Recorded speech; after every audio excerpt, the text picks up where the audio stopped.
Hey, it's Rachel. It is 2 degrees Fahrenheit, -20 Fahrenheit with wind chill, and this is going to be a short video, but I wanted to share an experiment that I'm going to be running out here in this bed over the course of the next week.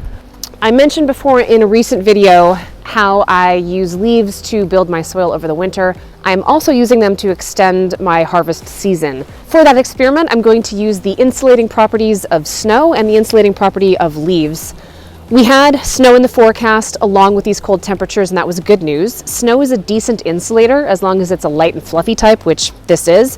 We had 4 to 7 inches in the forecast. I think we came out a little higher than that. Snow has an insulating value of R1 per inch, about 1/4 to 1/3 as good as, say, cellulose or bat insulation. It's a pretty good insulator. 5 to 7 inches of that works out to maybe 1.5 to 2 inches of regular insulation, as if I had dropped that on top of the plants. Leaves are even better. I only found one scientific study on the insulating property of dry leaves, but they worked out to roughly the same as cellulose or fiberglass, are 3.5 to 4 per inch. So they are 3 to 4 times as effective as the snow. Plus, unlike snow, I can control how many inches I get. I have an early spring bed that's going in here next year. Most of the crops that I plant for early spring harvest are currently in my greenhouse over there. I plant them, grow them to about this big in the fall, and then when the Persephone period hits, they kind of go into stasis and basically just hang out until the day lengths get longer next spring. I will plant them in the ground and they will get a head start on the season for me. The one thing I couldn't use that technique for are root crops. And because I wanted carrots in this bed, I had to plant them ahead of time. They consequently need to survive this really, really cold week of temperatures that we're about to have. That I knew was going to happen. I had planned for it. And so in the fall, when I bagged all those leaves and used them to build my soil, I also set a whole bunch of them aside in the shed to stay dry. For this bed, I went through and laid down sort of a thick comforter of dried leaves, probably 7 to 8 inches deep. And then I used floating row cover over that to make sure that it was held in place as the snow then came down on top of it. I needed to do that because if the leaves had blown away, the whole thing would have been pointless.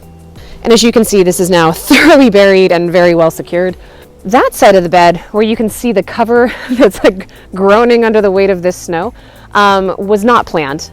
We had, you wouldn't believe it now, but we did actually have a very mild December, and our temperatures were roughly 25 to 35 degrees above normal. And while I expected to only have kale living in that bed, as it turns out, I have spinach, I have arugula, and I have some chard still in there. And I wanted to see if I could extend their life because we have this 1 week of death, really cold temperatures, but after that, we're going right back up again to abnormally warm. This experiment is just to see if I can get them to survive 1 week and then take advantage of those warm temperatures when they come back. This bed was a little more complicated, and again, it wasn't really planned. But for this one, because I already had this row cover over it to protect it from rabbits, I left that in place, I lifted up 1/2 of it, and I basically just shoved a bunch of leaves underneath. The reason it was a little harder is that those crops are very different heights. The spinach and the arugula are nice and low like the carrots, but the kale and the chard were a bit taller, and protecting them meant really trapping those leaves and keeping them under cover until the snow could come down. I did some quick footage of that before the snow came down, so you can kind of see how varied the depth of those leaves are. But the cover did a good job of holding that in place until the snow came down as well. Because I kind of improvised this, I can already tell you there's a couple of things I would do differently in the future if I were to do it again. First, this framework, as you can tell, is structurally just barely hanging on here. If I had really thought about the weight of the snow we were expecting, I would have bolstered this up a bit.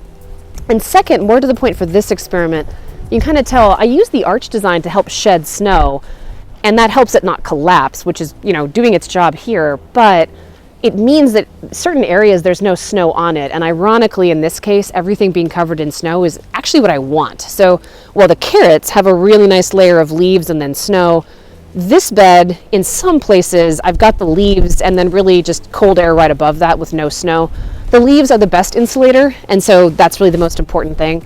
But if I were to do this again, I would probably figure out some way to do a flat framework over this and not an arch, so that the snow would completely cover it and you'd get an insulating layer of air above the leaves under the snow for even better insulation, because these are my really, really cold, tender crops, relatively speaking. At the end of the week, when temperatures start to come back up and everything starts to melt, all of this will lose its insulating properties anyway at that point, because it only works with air being trapped. Wet material does not insulate. When that happens, I will strip all of this back and do an update video on whether or not this worked and everything did or didn't survive. My dogs are thrilled about the snow because of its immense entertainment value. I'm happy about it because of its insulating properties, but nonetheless, I am eager to get inside and get out of it. I'm going to stop this video here. Stay tuned for that update, and until then, I hope all of you are inside and staying warm and staying safe. Thanks.